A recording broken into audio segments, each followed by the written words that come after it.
नाशिक शहरात वारंवार होणाऱ्या घरफोडी आणि चोरीच्या गुन्ह्यांना आळा बसावा याकरता संशयितांचा शोध घेऊन कठोर कारवाईचे आदेश नाशिक शहर पोलीस आयुक्त संदीप कर्णिक यांनी दिलेत।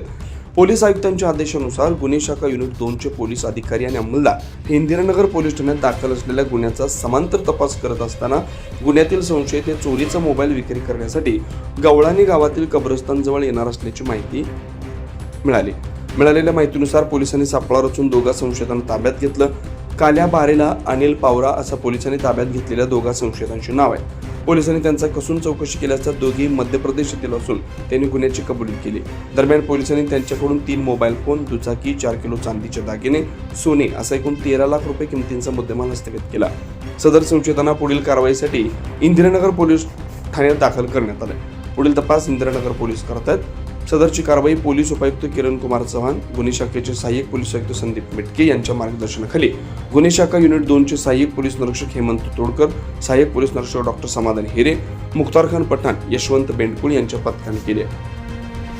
9 न्यूज महाराष्ट्रासाठी इसाक कुरेशी, नाशिक।